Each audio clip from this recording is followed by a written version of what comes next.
हाँ भाई बच्चों, जय हिंद। क्लास 12th के बोर्ड एग्जाम की प्रिपरेशन अच्छी करने के लिए हम तुम्हारे लिए फिजिक्स का कुछ लेकर आए हैं। एक चैनल और है जिसमें हम लोग लगातार न्यूमेरिकल लगा रहे हैं। वो सिर्फ न्यूमेरिकल को डेडिकेटेड चैनल है। इसलिए अब इस चैनल पर हम लोग फिजिक्स के सारे डेरिवेशन करेंगे, क्योंकि बहुत सारे बच्चों की प्रॉब्लम रहती है कि डेरिवेशन जब क्लास में समझाया जाता है तो आ जाता है, कुछ दिन याद बना रहता है, लेकिन फिर उसको दोबारा से पढ़ने की इच्छा होती है, लेकिन फिर रिसोर्स नहीं मौजूद रहते हैं और अच्छे से समझ में नहीं आता है। और अगर टीचर से दोबारा पूछो तो उनका भी टाइम बर्बाद होता है। तो वो सारा का सारा सॉल्यूशन सिर्फ और सिर्फ ये वाली सीरीज में है। तैयार हो? तो इस सीरीज और इस चैनल का ये पहला वीडियो है जो कि इंग्लिश मीडियम हिंदी मीडियम दोनों के लिए। इसमें कोई ऐसा नहीं है कि सिर्फ हिंदी मीडियम वाले पढ़ेंगे या फिर सिर्फ इंग्लिश मीडियम वाले पढ़ सकते हैं, दोनों लोग पढ़ सकते हैं। बाइलिंगुअल रहने वाला है। हम लोगों का पहला डेरिवेशन है अक्षीय स्थिति में वैद्युत क्षेत्र की तीव्रता, यानी कि intensity of electric field eight axial position. इसकी इलेक्ट्रिक डाइपोल की सभी लोगों ने इलेक्ट्रिक डाइपोल के बारे में तो पढ़ा ही होगा, यानी कि वैद्युत द्विध्रुव, हिंदी में पढ़ा होगा उसके बारे में।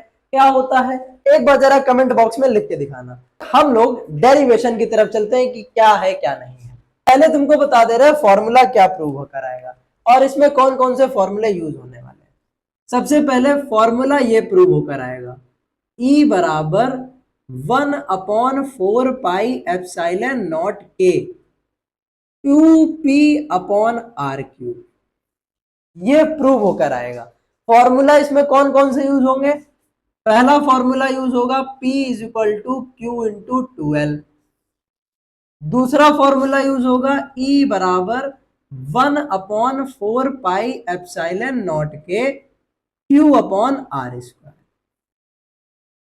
ये तीन फॉर्मूले यूज होंगे। तीनों फॉर्मूले अगर जिसको नहीं आते हैं तो याद रखना। बाकी मेरे ख्याल से अगर ये डेरिवेशन तुम पढ़ रहे हो तो इसके पहले ये सारे फॉर्मूले, ये दोनों फॉर्मूले पढ़ के आए होगे। ये तो भाई अभी पढ़ना है ना। चलो देखो क्या कह रहा है।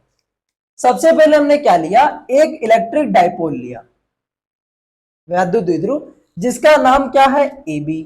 ठीक, इसके ए सिरे पर -Q चार्ज और बी सिरे पर +Q चार्ज रखा है। दोनों के बीच की जो डिस्टेंस है वो कितनी है? 2L। अब इसका मिड पॉइंट यानी कि सेंटर ऑफ डाइपोल, द्विध्रुव का केंद्र क्या है? O। अगर ये द्विध्रुव का केंद्र है, डाइपोल का केंद्र है, तो ये जाहिर सी बात है कि इतनी दूरी L हो जाएगी और इतनी दूरी L, भाई पूरी 2L, तो ये आधी आधी LL हो जाएगी, खत्म। अब एक्सियल पोजीशन क्या होती है? देखो, -Q को +Q से मिलाने वाली लाइन, ये कहलाती है डाइपोल की एक्सिस, यानी कि द्विध्रुव की अक्ष। अब इसी लाइन को हम आगे बढ़ाते चले जाएं और उसमें अगर कोई पॉइंट मान रहे हैं हम लोग, उसी को बोला जाता है एक्सियल पोजीशन, यानी कि अक्षीय या अनुदैर्ध्य स्थिति। अब हमने इसी रेखा, इसी लाइन पर एक पॉइंट मान लिया P। वो पॉइंट केंद्र से, डाइपोल के केंद्र से R दूरी पर है। यहां पर हमको इलेक्ट्रिक फील्ड की इंटेंसिटी निकालनी है, यानी कि वैद्युत क्षेत्र की तीव्रता। चलो निकाल लेंगे, कोई दिक्कत नहीं। हमने क्या बताया था, न्यूमेरिकल लगाते समय भी ये बताया था, जहां कहीं भी वैद्युत क्षेत्र पता करना हो, यानी इलेक्ट्रिक फील्ड पता करना हो, वहां पर मानते हैं +Q0। यहां पर हमने +Q0 मान लिया। भाई ये पॉइंट P है, इस पॉइंट P पर इस +Q चार्ज का भी इलेक्ट्रिक फील्ड होगा और इस -Q चार्ज का भी इलेक्ट्रिक फील्ड होगा। दोनों का अलग अलग निकालना है। चलो निकालते हैं। बताओ, ये +Q, ये भी प्लस प्लस प्लस, दोनों के बीच में क्या होगा? रिपल्शन। तो B वाले का इलेक्ट्रिक फील्ड इस डायरेक्शन में जाएगा, ये हो गया EB। ये प्लस ये माइनस अट्रैक्ट कर लेगा, खींच लेगा, तो ये यानी कि A का इलेक्ट्रिक फील्ड किधर जाएगा? इस डायरेक्शन में जाएगा। ठीक है, अब सबसे पहला काम करेंगे कि ये और EB दोनों अलग अलग निकाल लेंगे। निकालते हैं।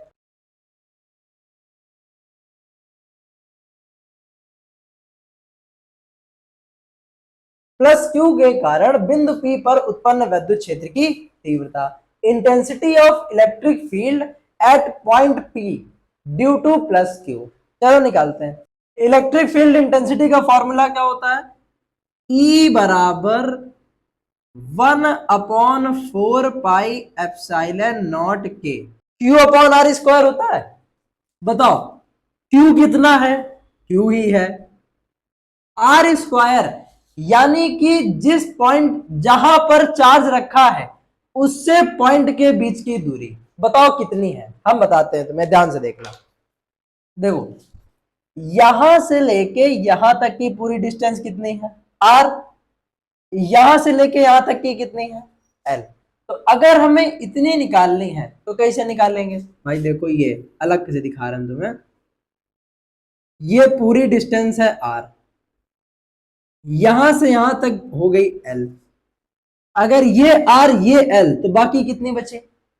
जाहिर सी बात है भाई, आर में से एल को घटा देंगे तो आर माइनस एल। ठीक है, तो डिस्टेंस कितनी है क्यू से पी तक? आर माइनस एल, और आर का स्क्वायर होता था तो आर माइनस एल का होल स्क्वायर। ठीक, अब बताओ प्लस क्यू बी पॉइंट पर रखा है तो हमने इसको ई बी माना है, तो ई बी बराबर क्या आ जाएगा? 1/4 पाई एप्सिलॉन नॉट के Q upon R minus L का होल स्क्वायर। ठीक, प्लस क्यू के कारण निकाल ली, अब माइनस क्यू के कारण निकालो, सेम ऐसे ही होगा। तो भाई अब हमको बिंदु P पर माइनस क्यू के कारण तीव्रता निकालनी है, तो बस intensity of electric field at point P due to minus Q. चलो देखते हैं, फॉर्मूला तो सेम ही होगा ना, लेकिन माइनस क्यू कहां पर रखा है? ए पर, तो इसको हमने ए कह दिया था। फॉर्मूला क्या होता है? 1/4 पाई एप्सिलॉन नॉट के क्यू अपॉन आर स्क्वायर। अब बताओ ए पॉइंट से पी पॉइंट तक की दूरी कितनी है? देख लो, ये एल ये आर, तो बताओ टोटल कितनी हो गई भाई? इतनी एल इतनी आर, तो क्या टोटल आर प्लस एल नहीं हो जाएगी? बिल्कुल। तो अपॉन में क्या हो गया? आर प्लस एल का होल स्क्वायर। अब अगर तुम ये जोड़ घटाने वाला नहीं याद रख पाते हो तो छोटी सी एक चीज याद रखना, आर को पहले रखना है और एल को बाद में रखना है। अगर दूरी कम है तो माइनस, अगर दूरी ज्यादा है तो प्लस। ठीक, जो ज्यादा दूर है पी से उसमें जोड़ देना है और जो कम दूर है उसमें घटा देना है। इतनी बात याद रखोगे बस। अब कुछ नहीं करना है, बिंदु P पर परिणामी निकालना है, इक्विवेलेंट इंटेंसिटी निकालनी है। निकालो भाई, बिंदु P पर परिणामी विद्युत क्षेत्र। देखो अब पॉइंट P पर इलेक्ट्रिक फील्ड्स का रिजल्टेंट निकालेंगे। जरा देखो कैसे निकालेंगे परिणामी।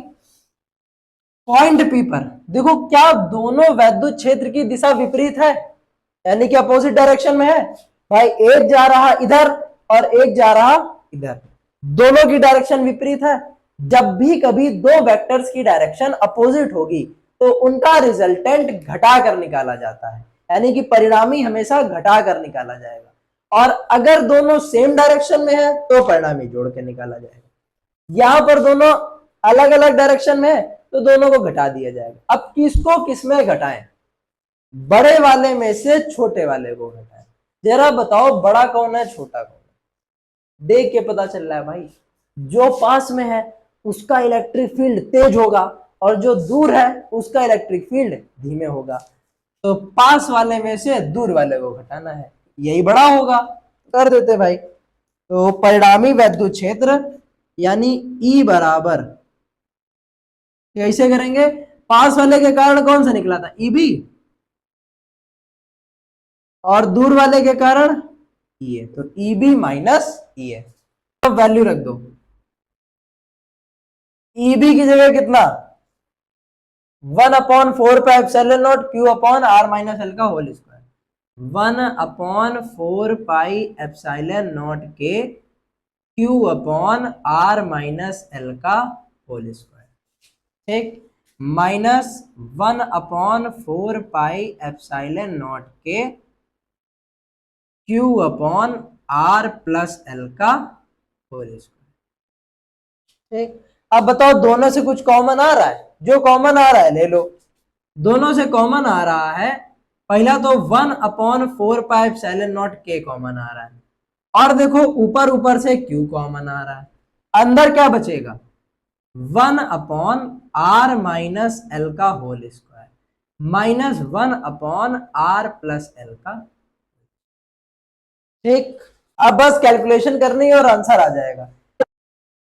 अब इन दोनों का एलसीएम ले लो। एलसीएम कितना आएगा? E is equal to 1/4 pi epsilon not के क्यू, अंदर क्या बचा? दोनों का एलसीएम आएगा r माइनस एल का whole square r plus L का होल स्क्वायर, ये एलसीएम आएगा। अब देखो r माइनस एल का whole square, r minus L का होल स्क्वायर कैंसिल, तो ऊपर क्या आ जाएगा? r प्लस एल का होल स्क्वायर। वैसे इधर माइनस में ऊपर क्या आ जाएगा?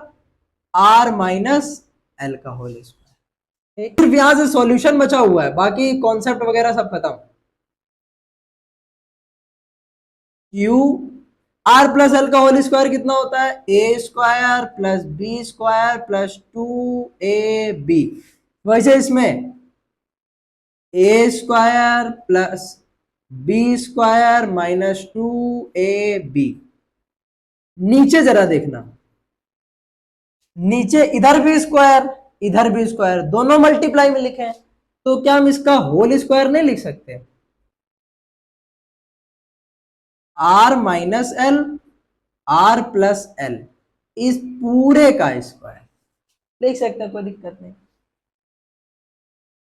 अब चलो भाई आगे, तो E बराबर आ गया 1/4 पाई एप्सिलॉन नॉट के Q R square plus L square plus 2RL, ये माइनस अंदर जाएगा, सारे चिन्ह बदल देगा, माइनस माइनस प्लस। अब अपॉन में जरा देखो, a minus B A plus B, इसका फॉर्मूला होता है A square minus B square. तो a की जगह है आर स्क्वायर, बी की जगह है एल स्क्वायर, और पूरे का स्क्वायर, ठीक। अब देखो कुछ कटने वाला है, आर स्क्वायर से आर स्क्वायर, एल स्क्वायर से एल स्क्वायर, तो 2RL 2RL 4RL हो जाएगा। तो E बराबर 1/4 pi epsilon not into Q, और इधर इंटू में क्या बचा? 4RL अपॉन नीचे क्या बचा? R square minus L square का होल स्क्वायर। अब अच्छा बताओ, क्या हम इस 4RL को ऐसे नहीं लिख सकते हैं? 2L इंटू 2R, अभी भी तो वही लिखा हुआ है, देखो 2 दूनी 4 और RL, अभी भी 4RL लिखा हुआ है, बस थोड़ा सा इसको अलग अलग करके लिखिए। क्यों करा है अभी समझ में आ जाएगा। एक चीज और समझो, अच्छा डाइपोल के जो बीच की डिस्टेंस होती है वो बहुत छोटी होती है, अभी पढ़ा था हम लोगों ने कि दोनों के बीच की डिस्टेंस बहुत कम होती है। अब दोनों के बीच की डिस्टेंस कितनी है? 12। अब उस छोटी डिस्टेंस का आधा करो तो और छोटी हो जाएगी, अब उसका स्क्वायर करो तो और छोटी हो जाएगी। तो बस यहां पर एक लाइन याद रखनी है, वो लिखनी है, क्योंकि L बहुत सूक्ष्म है,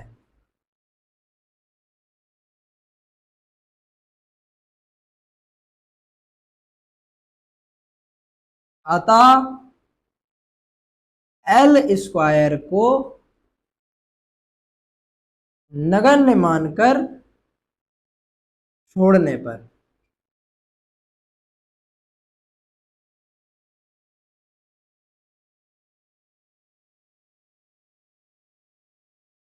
because L is too small, so on leaving L square, square को छोड़ दिया, अब जब एल स्क्वायर को हमने छोड़ दिया तो सिर्फ यहां पर क्या बचा, और एक चीज देखो, Q इंटू टू एल, देखो Q इंटू टू एल, क्या इसकी जगह हम P नहीं लिख सकते? लिख सकते हैं। P इज इक्वल टू क्या होता है, Q इंटू टू एल। लिख दो जो जो लिखना है। E is equal to 1/4 pi epsilon not के। Q इंटू टू एल की जगह क्या आ गया, P, और साथ में क्या चल रहा, 2R, अपॉन में आर स्क्वायर, एल स्क्वायर को तो छोड़ दिया, तो आर स्क्वायर का स्क्वायर बचा। जब आर स्क्वायर का स्क्वायर करेंगे तो क्या बचेगा, आर की पावर 4। ठीक, अब देखो ऊपर नीचे से कुछ कट रहा है, इसका एक आर इसका एक आर चला जाएगा, यहां पर सिर्फ क्यूब बचेगा। भाई 4 आर है, एक चला गया तो कितने बचे, 3, तो नीचे बचा आर क्यूब। बस इसको अब सही से लिखना है, 2 को आगे करके लिख दो, प्रूव हो गया फॉर्मूला। तो E बराबर आ जाएगा 1/4 पाई एप्सिलॉन नॉट के, 2 को आगे कर दिया, 2P अपॉन नीचे क्या, आर क्यूब। यही किसका फॉर्मूला होता है, electric field eight axial point, यानी कि अक्षीय स्थिति में वैद्युत क्षेत्र की तीव्रता का सूत्र। बोलो बात समझ में आई? अगर ये नहीं आया है तो एक बार फिर से देख लो, पूरा डिटेल में इसमें समझाया हुआ है क्या कैसे क्या हुआ है, स्टेप याद रखना कब क्या हुआ। ठीक, अब अच्छी स्थिति बताई है तो निरक्षीय स्थिति बतानी पड़ेगी, और अगर निरक्षीय स्थिति बताएंगे तो उसमें तीसरी वाली स्थिति बतानी पड़ेगी, जब पॉइंट को कहीं पर भी रख देंगे। यानी सारे डेरिवेशन तुम्हें याद होने चाहिए, एकदम तैयार होने चाहिए, कॉन्सेप्ट सारे क्लियर होने चाहिए, फिजिक्स में कुछ भी कम नहीं होना चाहिए बस। चलो भाई, तो अब मिलेंगे हम लोग नेक्स्ट वीडियो में।